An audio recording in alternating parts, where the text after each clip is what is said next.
오늘 우리에게 주시는 하나님의 말씀입니다. 요한복음 4장 16절에서 26절 말씀입니다. 요한복음 4장 16절에서 26절 말씀, 제가 봉독할 때에 여러분들 눈으로 그리고 또 마음으로 잘 따라와 주시면 감사하겠습니다. 제가 읽겠습니다.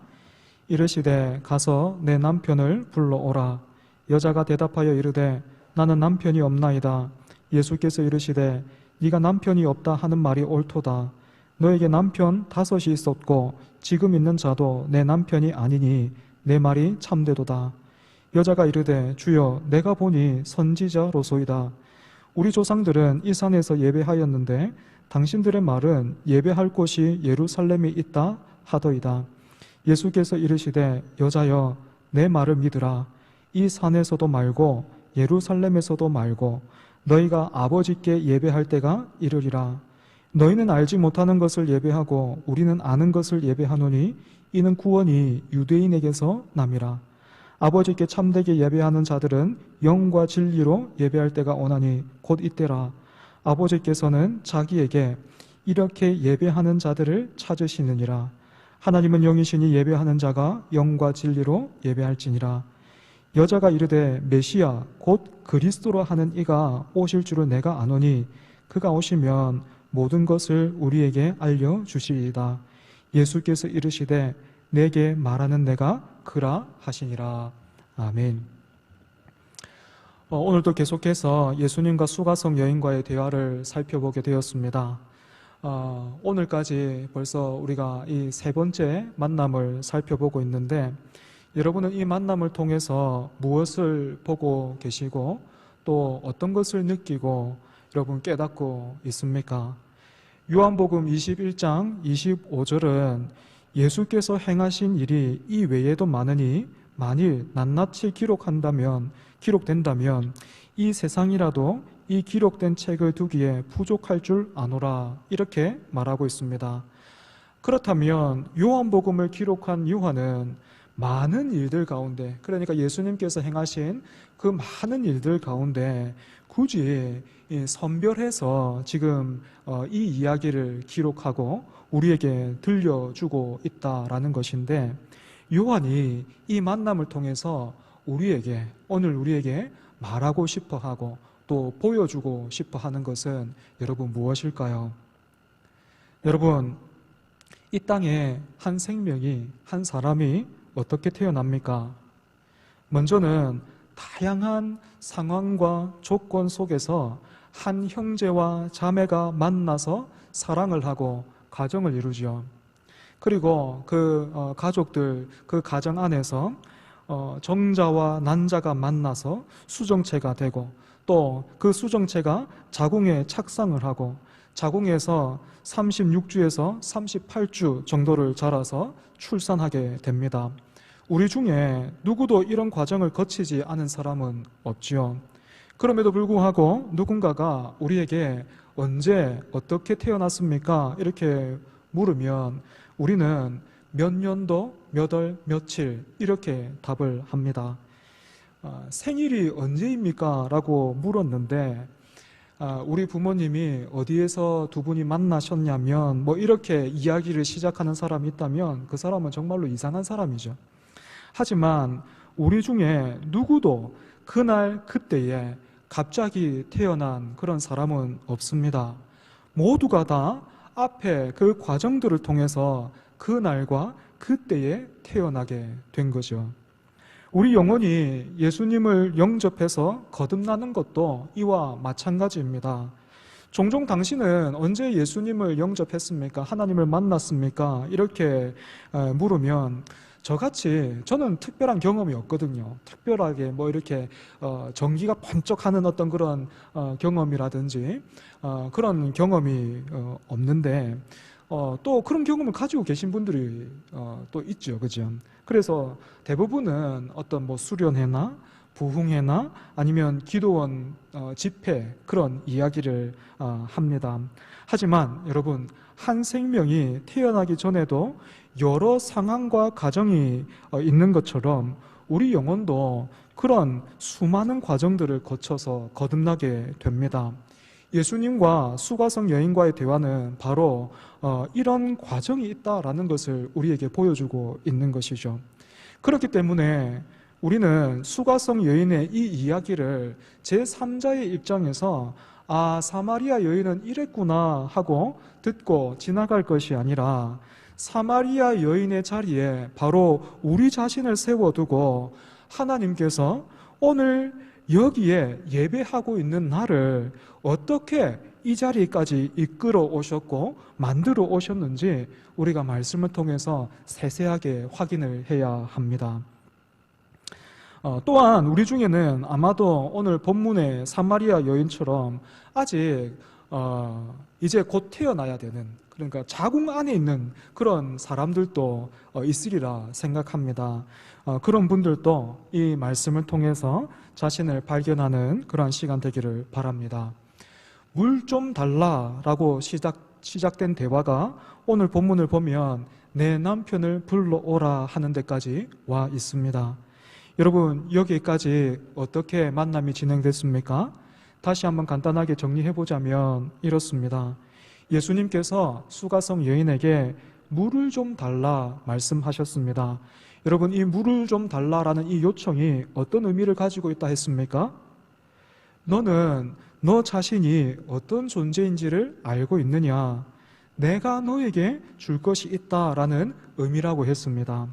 하지만 수가성 여인은요, 예수님의 이 요청에 어찌하여? 라고 반응했지요. 당신은 유대 남자고 나는 사마리아 여자인데 어떻게 나에게 그런 요청을 할 수 있습니까? 어떻게 우리가 그렇게 우물물이라고 해도 그것을 나눠서 마실 수 있는 관계라고 할 수 있겠습니까? 당신은 나에게 요구할 것이 없고 나도 당신의 요구에 줄 것이나 답할 것이 없다라는 그런 거절이었지요. 하지만 우리 주님은 그 자리를 떠나지 않으시고 내가 당신에게 줄 수 있는 것은 이 옆에 있는 우물물과는 차원이 다른 흐르는 어떤 생수라고 말씀하셨습니다. 수가성 여인은 이 차원이 다른 생수라는 말씀에 귀가 번쩍 뜨였지요. 하지만 이 생수를 주겠다라고 말씀하고 계시는 예수님을 보니까 도무지 줄만한 그런 어떤 능력이나 실력이 없어 보입니다. 그래서 여인은 가소롭다는 듯이 우물을 가리키면서 당신이 이 우물을 우리에게 준 야곱보다도 더 큰 사람이란 말입니까? 이렇게 예수님께 물었습니다. 비꼬는 거죠. 무슨 말이냐면요, 예전에 우리 아이들이 저에게 이렇게 종종 물었습니다. 아빠, 하나님은 귀신도 이겨요? 아빠, 하나님은 괴물도 이겨요? 자기 생각과 수준에 가장 강하고 센 것들을 가지고 와서 하나님의 존재를 한번 가늠해 보려고 하는 것입니다. 여러분, 어린아이만 그렇습니까? 그렇지 않습니다. 모든 사람이 똑같아요. 영혼의 눈과 귀가 닫혀 있으면 자기 수준에 가장 센 것들을 불러서 다 한 번씩은 하나님과 한번 붙여 보는 겁니다. 마찬가지로 사마리아 여인의 입장에서는 가장 크고 훌륭한 그 한 사람을 데리고 나왔는데 그 사람이 누굽니까? 야곱이에요. 우물물을 준 야곱. 그런데 사실은 여러분, 성경을 통해서 볼 때 야곱 어떤 사람입니까? 하나님으로부터 환도뼈를 얻어맞은 사람이잖아요. 이런 여인에게 예수님은 자신을 어떻게 소개하십니까? 예수님이 줄 수 있는 그 샘물에 대해서 다시 한번 말씀하시죠. 그렇게 대답하심으로 내가 야곱보다 더 크다라고 말씀을 하시는 거예요. 내가 주는 물을 마시는 사람은 영원히 목마르지 않을 것이고 그 속에서 영생하도록 솟아나는 샘물이 되리라. 그렇게 대답하셨습니다. 여러분, 영생하도록 솟아나는 샘물, 무엇을 의미한다 했습니까? 바로 성령 충만을 의미한다. 그렇게 지난주에 말씀드렸습니다. 하지만 수가성 여인은 여전히 예수님의 말씀을 알아듣지를 못하고 다시는 목마르지도 않고 영원하도록 샘물이 솟아난다 하니 바로 그것을 나에게 주어서 다시는 물을 뜨러 오지 않게 해달라고 그렇게 예수님께 요청을 하지요. 지금 내 앞에서 말하고 있는 당신이 내가 누군지는 아직 잘 모르겠지만 당신이 줄 수 있다라고 말하는 그것이 때마침 나한테 필요하니까 그 샘물을 바로 내 앞마당에 터뜨려 달라라는 것입니다. 사랑하는 여러분, 우리 주님께서 이 여인의 요청에 어떻게 반응하시지요? 여기에 있다, 한번 봐라 하시면서 원하는 것을 바로 곧장 그 자리에서 주거나 하시지 않고 또다시 전혀 엉뚱한 이야기 하시죠. 내 남편을 불러오라. 그렇게 예수님이 말씀하셨습니다. 여러분, 조금 이상하죠? 왜 예수님이 갑자기 남편 불러오라 했을까요? 우리도 그 이유를 잘 모르고 있지만 아마 지금 이 수가성 여인, 예수님의 말씀을 듣고 있는, 남편을 불러오라 하는 그 말씀을 직접 듣고 있는 이 수가성 여인도 왜 예수님이 자기 남편 불러오라고 하는지 잘 몰랐을 거예요. 아, 이제부터 이 사람이 훨씬 더 중요한 이야기를 하려고 하나? 그래서 그 중요한 이야기는 남편이랑 하려고 하는 건가? 아니면 이렇게 주겠다 하는 이 샘물을 혼자서만 맛보지 말고 남편 불러서 같이 맛보라고 하는 걸까? 이런 여러 가지 생각들이 드는 겁니다. 하지만 분명한 것은요, 수가성 여인은요, 남편을 데리고 오라 하신 예수님의 이 말씀에 곧바로 반응할 수 없었다라는 겁니다. 본문 18절을 보시면 수가성 여인에게는요, 남편이 5이나 있었고 지금 함께 있는 남자도 사실은 남편이 아니었기 때문에 그렇습니다. 그래서 전통적으로는 이 수가성 여인을 남자를 통해서, 남자를 여러 명 만나면서 인생의 어떤 즐거움과 행복을 누리려고 했던 여인이다, 또는 그런 어떤 창녀다라고 해석을 하지요. 하지만 저는 그런 해석에 조금은 무리가 있다라고 생각해요. 같이 생각해 봐야 할 부분이 있다라고 저는 생각하고 있습니다. 여러분, 지금도요, 한 사람이 어떤 남편이 됐든 아내가 됐든 그 배우자를, 같이 지내는 그 사람을 5번이나 이렇게 바꿔서 만난다는 건 쉬운 일이 아니죠, 그죠? 남자가 돼도 그거는 쉬운 일이 아니고 여자도 당연히 쉬운 일이 아닙니다. 그런데 여러분, 이 당시 문화를 한번 생각해 보십시오. 여자 편에서 주도권을 가지고 5번이나 이 다른 남편을 맞아들인다는 것은 일반적이지가 않아요. 그래서 어쩌면 이 여인은요, 12해 동안 혈류병을 앓으면서 여러 명의 그 의사들을 찾아갔지만 자기의 부끄러운, 부정한 그 부분을 어떻게 다루기 위해서 의사들을 여러 명 찾아갔지만 치료도 받지 못하고 재산만 탕진해버렸던 그런 여인의 처지처럼 남자들에게 이용만 당하면서 죽지 못해서 살고 있는 그런 여인이었을 수도 있는 겁니다.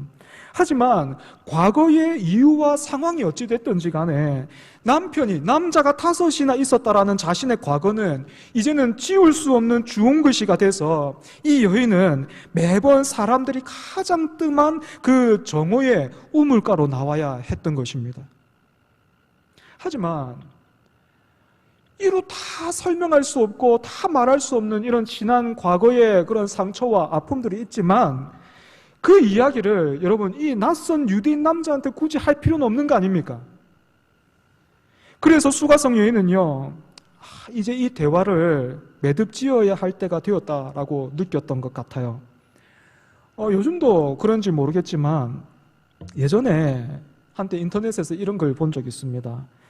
교회에서 전도 나온 사람들을 1초 만에 물리치는 방법, 이렇게 해서 그런 글이 있었는데, 그 방법이 여러분 어떤 건지 아십니까? 전도지를 딱 띄고 이렇게 어깨띠를 딱 띄고 주 예수를 믿으라, 아니면 초종교회 이렇게 딱 띄고 누가 딱 다가오면 그 사람 어떻게 물리칠 수 있습니까? 거기서 저는 불교예요 이런 식으로 하면 이야기가 길어지죠, 그죠? 어떻게 하는 게 좋겠습니까? 교회 다닙니다 이렇게 하는 거예요. 여러분, 마찬가지로 남편을 데리고 오라 하시는 예수님의 말씀에 이 여인이요, 나는 남편이 없습니다 이렇게 대답한 것은 무슨 뜻이겠습니까? 단순히 사실 말해준 게 아니라, 그러니까 이제 대화를 끝내자라는 겁니다. 난 남편이 없으니까 이제 그만하자라는 거예요. 그렇게 물통을 들고 돌아서려고 하는데 수가성 여인은요, 자기의 귀를 의심할 수밖에 없었죠. 왜냐하면 이 낯선 유대 남자가 자기의 과거를 이미 알고 있는 거예요. 예수님은 이 여인의 과거와 현재를 이미 알고 계셨습니다. 그렇다면 여러분, 예수님은 이미 다 알고 계셨는데 왜 굳이 이 여인의 아킬레스건이라고 할 수 있는 그 남편의 문제를 언급하신 걸까요?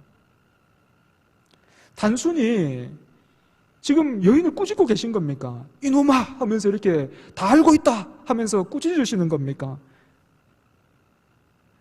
재미있는 것은요, 자신에 대해서 이미 이렇게 알고 계시는 예수님 앞에서 여인이 보이고 있는 반응이에요. 19절을 보시면 여인은 예수님 앞에서 이렇게 막 허를 찔른 사람처럼 아파하면서 나는 죄인입니다. 맞습니다. 나에게는 남편이 5이나 있었어요. 나는 죄인이에요. 나에게서 떠나가 주십시오. 이렇게 여인이 말하고 있는 것이 아니라 어떻게 하고 있습니까? 이 여인이요, 예수님을 이전과는 다른 시선으로 보게 됐어요. 좀 전까지는 예수님이 그저 낯설고 터무니없이 허풍이 가득한 그런 어떤 샘물을 주겠다라고 말하고 있는 그 허풍이 가득한 유대인 남자였다면, 이제는 이 여인이요, 예수님을 선지자로 인식하기 시작했습니다. 그러니까 예수님은 남편을 데리고 오라 하신 이 말씀, 이 요청을 통해서 여인의 약점을, 아픈 부분을 지적하시면서 이 만남의, 이 대화의 주도권을 잡으려고 하신 것이 아니라 여인이 예수님을 다르게 인식할 수 있도록 붙들고 오신 것입니다. 하지만 여러분, 이제는 이렇게 수가성 여인이 예수님을 처음과는 조금 다른 시각으로, 시선으로 보게 되었지만 여전히 예수님 앞에서 무릎 꿇지는 않죠. 왜냐하면 예수님을 지금 이 여인은요, 선지자라고 보고 있는데, 이 선지자는 구약 성경에 나오는 그런 하나님의 말씀을 받아서 전하던 그런 선지자의 의미가 아니라 신비한 능력을 가진 어떤 그런 사람 정도로 지금 이 여인이 생각하고 있기 때문에 그래요. 예수님이 선지자일지도 모른다라는 그런 생각이 들자 갑자기 이 여인은 예수님께 예배에 대해서 물어봅니다. 여러분, 수가성 여인이 갑자기 왜 대화의 주제를 예배로 바꿨을까요? 사실 이 여인한테 중요한 게 뭡니까? 지금 중요한 게 뭐예요? 물이잖아요. 우물, 영생하도록 솟아나는 그 샘물이잖아요. 그런데 왜 이 여인은 갑자기 이 대화의 주제를 예배로 스스로 틀었을까요? 평소에 어쩌면 예수님께 지금 묻고 있는 이 내용이 평소에 고민하고 있었던 그런 내용일 수도 있겠고, 아니면 예수님이 자기가 생각하기에 예수님이 대답하기 곤란한 그런 어떤 질문을 해서 예수님을 또다시 몰아세우려고 하는 의도가 있었는지도 모르겠습니다. 그것도 아니라면 남편을 불러오라 하신 그 난처한 요청에 이 여인이 얼른 다른 주제로 말을 바꾸고 있는 건지도 모르겠어요. 그런데 저는 개인적으로 이 여인이요, 예배에 관한 이 질문을 통해서 또다시 예수님과 완전히 이렇게 선을 그으려고 했던 것 같아요. 그러니까 이 여인은 처음부터 끝까지 계속해서 이 예수님과의 만남을 어떻게든지 벗어나려고 하고 있는 것이죠. 이 당시 사마리아 사람들은 모세 오경만을 인정하고 있었기 때문에 하나님께서 정하신 이 예배의 장소는 사마리아에 있는 그리심산이라고 확신을 하고 있었고, 유대인들은 다윗과의 약속에 관한 그 말씀을 통해서 하나님께 예배할 그 장소는 예루살렘이 확실하다라고 생각하고 있었습니다. 그러니까 이 여인은요, 예수님이 어떻게 자기의 과거를 알고 있는지는 몰라도 틀림없이 유대인 출신의 선지자니까 유대인 편을 들 것이다. 그러면 당신은 예루살렘에서 예배하는 사람이고 나는 이곳 그리심산에서 예배하는 사람이니까 이쯤 하고 그냥 각자 갈 길을 갑시다. 나중에 하나님이 알아서 하시겠지요. 이렇게 말하려고 했던 것처럼 보인다는 말입니다. 여러분, 이런 여인에게 우리 예수님이 어떻게 말씀하십니까? 수가성 여인은 예수님이 유대인 선지자로서 예배는 당연히 예루살렘에서 드려야 맞지, 이렇게 대답할 거라고 확신하고 있었는데 예수님은요, 이렇게 대답하셨습니다. 이 산에서도 말고 저 예루살렘도 아니고 너희가 아버지께 예배할 때가 온다, 이렇게 대답하셨습니다. 사랑하는 여러분, 우리가 여기까지 예수님과 수가성 여인의 그 대화를 다시 한번 살펴보면요, 이 대화가 어떻게 진행됐냐면 예수님께서 한마디 하시면 이 수가성 여인도 거기에 질까봐 예수님의 말씀을 바로 받아치고 이런 식으로 진행이 됐는데, 이 21절에 있는 예수님의 답을 들은 수가성 여인은 충격을 받은 것처럼 말을 못해요. 말문이 막혀버려요. 여러분, 수가성 여인이 어디에서 충격을 받았을까요? 여인의 생각에는 당연히 예수님이 유대인 선지자로서 예루살렘만이 약속된 예배의 장소라고 말씀하실 줄 알았는데 그리심산도 아니고 예루살렘도 아니라는 거예요. 그런데 그것보다 더 충격적인 것은요, 지금 이 사람이, 이 선지자가 감히 하나님을 아버지로 부르고 있다는 거예요. 뿐만 아니라 거기서 더 나가서 자기에게도 하나님을 아버지로 소개하면서 그렇게 하나님을 아버지로 예배할 때가 온다라고 하니 여인은 처음 듣는 이 말씀에 뭐라 말을 이어갈 수가 없는 거야. 여러분, 예수님이 이 여인의 말문을 막으시는 게 어떻게 하시는 겁니까? 그 죄를 지적하면서 조용히 해, 이렇게 말씀하시는 게 아니라 이 여인은 생각지도 못했던, 한 번도 듣지 못했고 상상하지도 못했던 그 은혜, 그 복음, 놀라운 소식으로 지금 이 여인의 말문을 막고 계시죠. 여러분, 이렇게 뭐라고 지금 말을 받아쳐야 할지, 이 만남을 빨리 좀 벗어나고 싶은데, 도망가고 싶은데, 이렇게 하고 있는, 망설이고 있는 이 여인에게 우리 예수님 22절의 말씀을 이어가십니다. 너희는 알지 못하는 것을 예배하고 우리는 아는 것을 예배하노니 이는 구원이 유대인에게서 납니다. 이 말씀은 언뜻 보면 예수님이 사마리아 사람들을 무시하고 있는 것처럼 들리지만 사실 이 말씀은 참된 예배는 오직 메시아의 오심으로만 가능한데 그 약속하신 메시아는 유대인에게서 나온다라는 뜻입니다. 그러니까 점점 어떻게 하고 계신 겁니까? 내가 메시아다 하는 것을 예수님이 서서히 밝히고 계시는 거죠. 그래서 예배의 중요한 것은 예배의 장소가 아니라 이 산도 아니고 예루살렘도 아니고 그 예배 장소가 아니라 예배하는 대상이라는 것입니다. 여러분, 이렇게 참된 메시아를 통해서 하나님을 예배하는 일이 그리심산이나 예루살렘에서 드리는 그런 예배보다 얼마나 더 영광스럽고 복됩니까? 그 영광과 복을 우리 예수님이 23절과 24절을 통해서 이렇게 말씀하셨습니다. 23절, 24절 저와 여러분 함께 읽어볼까요?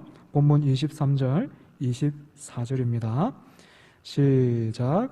아버지께 참되게 예배하는 자들은 영과 진리로 예배할 때가 오나니 곧 이때라. 아버지께서는 자기에게 이렇게 예배하는 자들을 찾으시느니라. 하나님은 영이시니 예배하는 자가 영과 진리로 예배할지니라. 아멘. 예수님은 수가성 여인에게 바로 지금, 먼 날이 아니라 앞에서는 때가 온다, 때가 있다라고 말씀하셨는데 그 때가 지금이라고 얘기해요.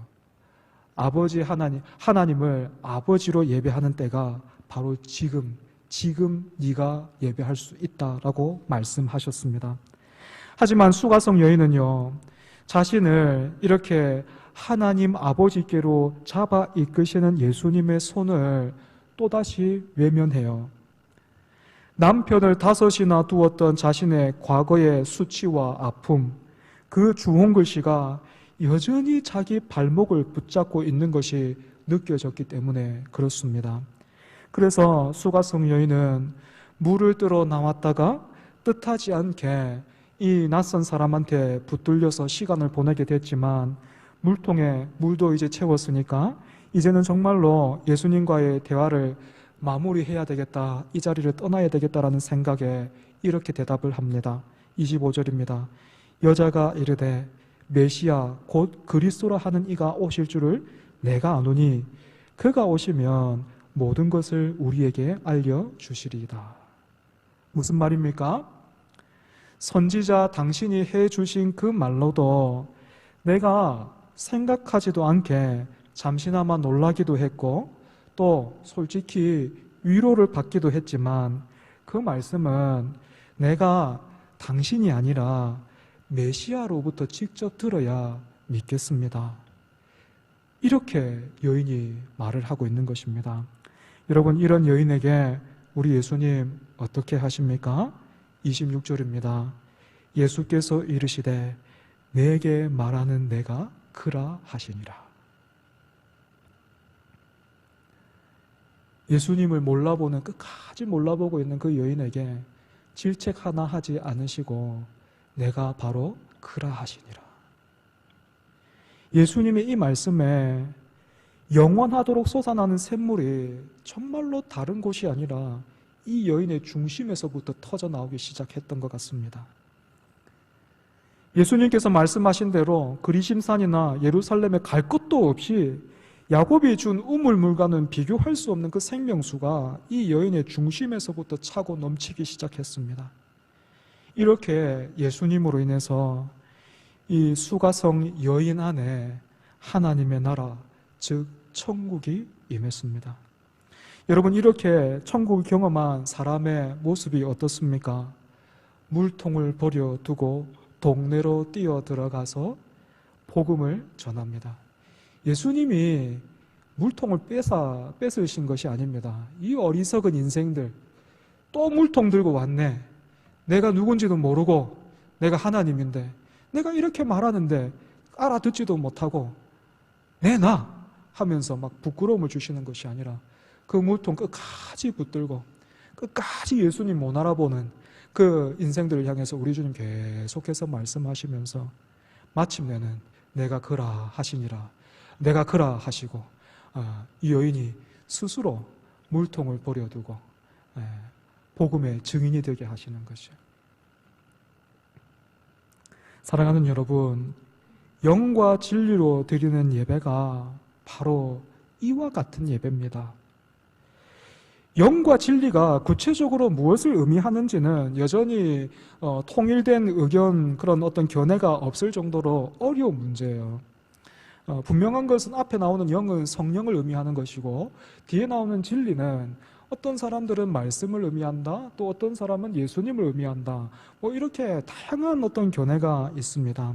하지만 여러분, 우리가 영과 진리가 가리키고 있는 이 바를 학문적으로 잘 아는 것도 필요하고 중요하겠지만 그것보다 더 중요한 것은 우물물을 뚫어 나왔던 수가성 여인이 예배자로 변한 것처럼 오늘 저와 여러분이 설교자와 단순히 청중을 넘어서서 하나님을 예배하는 예배자로 변해야 된다는 것입니다. 예배자가 되어야 한다는 것입니다.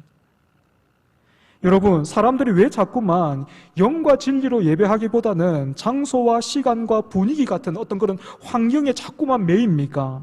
하나님이 보이지 않기 때문에 그래요. 사람은 보이지 않는 존재, 보이지 않는 데다가 자기보다도 훨씬 더 큰 존재 앞에서는 어떻게 할 줄을 모릅니다.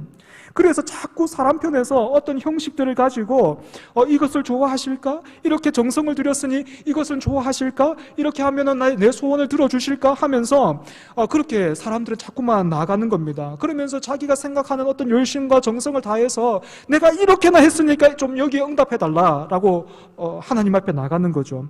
하지만 여러분, 우리 하나님이 어떤 분이십니까? 이런 우리의 공고함을 아시고 말씀하시기를 기뻐하시는 분이십니다. 그리고 그 어떤 신과는 비교할 수 없게 하나님은 자기가 어떤 분인지를 이렇게나 수다쟁이처럼 여러분 이만큼이나 두꺼운 책을 우리에게 주실 만큼 우리에게 말씀하시는 분이에요. 지치지도 않으시고 말씀하시는 분이에요. 그렇기 때문에 여러분, 이 생명의 말씀을, 이 하나님의 말씀을 열어서 읽고 찾고 두드리고 묵상하면 하나님이 어떤 분이신지, 그래서 우리가 이 하나님을 어떻게 예배해야 하는지, 하나님께서 정말로 우리에게 주시고자 하는 것이 무엇인지 전부는 아니더라도 우리 편에서는요, 넉넉하게 깨달아 알게 되는 것입니다. 물통을 버려두고 복음의 증인이 될 정도로 하나님이 우리에게 은혜 주신단 말입니다. 하지만 어렵죠. 힘들죠. 말씀을 열어서 읽고 묵상하는 일 만만찮게 힘들죠, 여러분. 너무너무 이해가 돼요. 그리고 말씀 한 절 딱 읽어서 읽을 때마다 정말 기가 막히다. 드라마보다 영화보다 더 재밌다 하면은 얼마나 좋겠습니까마는 목사인 저에게도 그렇지 않은데 여러분은 어떻겠습니까? 너무너무 힘들죠. 그죠? 읽다가 보면 막 그 눈은 읽고 있는데 마음과 생각은 다른 데가 있고, 그죠? 읽기는 읽었는데 이게 무슨 말인지도 모르겠고, 효과가 더디고 어렵기 때문에 여러분, 계속해서 우리가 어떻게 하는 겁니까? 자기 방법을 쓰려고 하는 거예요. 자기 생각대로 하려고 하는 거예요. 어디에서 예배해야 됩니까? 목사님, 내가 뭘 어떻게 하면 되겠습니까? 어려운 거는 모르겠고 그냥 내가 뭐 하는지, 뭐 하면 되는지 그것만 좀 가르쳐 주십시오. 내가 그거 딱 하면 하나님이 딱 이렇게 반응하실 수 있는, 들어주실 수밖에 없는, 그거 뭔지 그것만 가르쳐 주십시오. 여러분, 목사의 기도가 여러분들이 하는 기도보다 더 능력 있습니까? 왜 사람들이 계속해서 그 목사를 데리고 기도하려고 합니까? 형식에 매이기 때문에 그래요. 여러분들이 저에게 기도 요청하셔야 됩니다. 기도 부탁하셔야 됩니다. 그런데 그 이유가 분명히 있어요. 제 기도가 여러분 기도보다 더 세서 그런 게 아닙니다. 똑같아요. 그런데 저는 여러분들처럼 직장에 나가지 않잖아요. 그죠? 제가 하는 게 기도하는 일이고 말씀 연구하는 일이라서 같이 기도해 주십시오. 그 하나님 은혜 사모하는 마음으로 여러분이 그렇게 저에게 기도 부탁하시는 거여야 돼요. 목사의 기도라고 해서 여러분 하나님을 더 붙들어 맬 수 있는 게 아닙니다.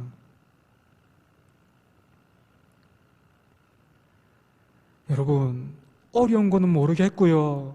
내가 할 수 있는 거 그것만 가르쳐 주십시오. 어디를 파야 우물이 터집니까? 어디를 파야 생수가 터집니까? 어디를 파야, 어떤 말씀을 읽어야 내가 2021년 이 하반기 내가 은혜 가운데 살아갈 수 있겠습니까? 어떤 한 절 내가 붙들어야 됩니까? 그것만 말해 주십시오. 사랑하는 여러분, 그렇지 않습니다. 오늘 여러분이 뭐 하면 되냐고요? 하나님을 알아야 합니다. 신령과 진정으로 예배하는 것이 뭐냐고요? 하나님을 내 마음을 다하고 뜻을 다하고 힘을 다해서 사랑하는 것입니다. 그리고 이웃을 내 몸처럼 사랑하는 것입니다. 안 되죠. 그래도 또 하는 거예요. 말씀을 정리하겠습니다. 사랑하는 여러분, 예수님께서 수가성 여인을 붙들고 계신 것처럼 주님께서 오늘 저와 여러분도 붙들고 계십니다. 이제는 이 산 또는 저 산 이런 문제에서 벗어나서 말씀을 통해서 아버지를 누리는, 하나님을 아버지로 누리는 참 영원한 생수를 얻는 자리로 성령께서, 우리 안에 계신 성령께서 우리를 인도해 가십니다. 사랑하는 여러분, 함께 말씀을 열어서 읽기를 바랍니다. 분량과 관계없습니다. 여러분, 많이 읽지 않아도 괜찮아요. 아니면 주일 내내, 한 주간 내내 여러분 오늘 들었던 말씀 다시 한번 묵상하시고 또 묵상해 주십시오. 그래서 제가 원하고 바라는 게 있다면 여러분들이 말씀의 그 갈급함으로 저를 좀 저를 이용해, 뭐라고 말해야 될까요? 저를 좀 그렇게 활용해 주셨으면 좋겠어요. 카톡에 목사님 이 말씀이 뭐예요? 왜 이렇게 예수님 하신 건가요? 그런 말씀을 사모하는 그런 여러분들의 사모함들이 저에게 좀 전해졌으면 좋겠고 제가 그 여러분들의 사모함을 조금이나마 도와줄 수 있었으면 좋겠습니다. 여러분 분량과 관계없습니다. 여러분 다시 말씀을 열어서 읽어야 합니다. 말씀이 아니면 계속해서 우리는 다른 것 찾아갈 수밖에 없을 것이고 예배한다 하지만 우리는 그 수가성 여인처럼 물통 들고 왔다가 그 물통 어느 정도 찬 거 보면서 됐다 이 정도면 한 주 그래도 버틸 수 있겠지 하면서 그렇게 돌아가게 됩니다. 사랑하는 여러분, 말씀을 통해서 하나님을 풍성히 누리시는 그런 은혜 우리가 다 경험하기를 원하고 우리 교회가 그런 공동체로 거듭나기를 바랍니다. 말씀을 기억하면서 함께 기도하겠습니다. 여러분 참 고되지요. 여러분 너무너무 분주하죠. 압니다. 절대로 여러분을 그렇게 질책하기 위한 것이 아니라 너무너무 이해가 갑니다. 그런데 여러분 말씀이 필요합니다. 여러분의 삶이 고단한 만큼요 말씀이 필요해요. 그 말씀에 생수가 있습니다. 여러분이 찾던 그 힘이 있어요. 소망이 있다니까요. 여러분을 견디게 하는 능력이 말씀으로부터 옵니다. 말씀으로부터 여러분이 사랑받는 존재라는 것을 취소될 수 없는 그 사랑이 여러분에게 흐르고 있다는 것을 말씀을 통해서만 여러분 받아 누릴 수 있습니다. 그러니까 여러분 힘든 거 알지만 여러분 말씀을 열어서 읽어야 합니다. 분량과 관계없어요. 여러분 한 주간 내내 들은 말씀 묵상하셔도 좋습니다. 우리가 그렇게 말씀에 가까이 나가기를 원합니다. 우물물이 아니라 이 산과 저 산이 아니라 주신 그 말씀을 통해서 하나님의 은혜와 영광을 누리는 우리 그리고 교회 되게 해달라고 이 시간 함께 기도하겠습니다.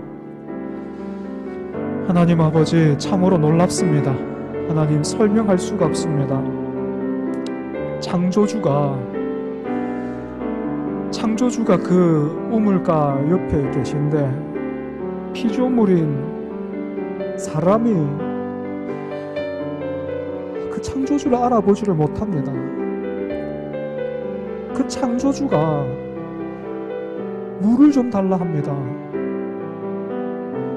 그 물이 창조주가 만드신 것인데 그 부족함 없으신 분께서 네가 뜬 그 물을 나에게 좀 달라 하십니다. 그런데 그 앞에서 죄인된 사람을 어둠에 빠져서 어둠을 사랑하는 이 사람은 줄 수 없다 합니다. 어찌하여 당신과 내가 그런 관계에 있을 수 있냐 말합니다. 하지만 우리 예수님 넉넉히 참으시고 그 자리를 피하지 않으시고 그 여인을 외면하지 않으시고 생수를 줄 수 있다 말씀하시며 기어코 그 생수를 마실 수 있는 그 자리 거기에까지 우리 주님이 붙들고 가시는 것을 말씀을 통해서 우리가 확인했습니다. 오늘 우리가 함께 예배하는 이 자리 우리가 여기까지 오게 된 것도 우리가 상황과 배경과 환경은 다 다르지만 동일한 은혜로 하나님 우리가 붙들려 여기까지 왔습니다.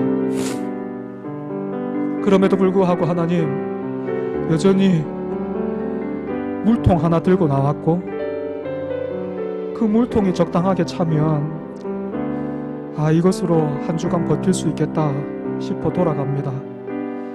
그런 우리에게 다시금 신령과 진정으로 예배하는 그 예배에 대해서 말씀하시고 그때가 이때라 말씀하여 주시니 주님 감사합니다.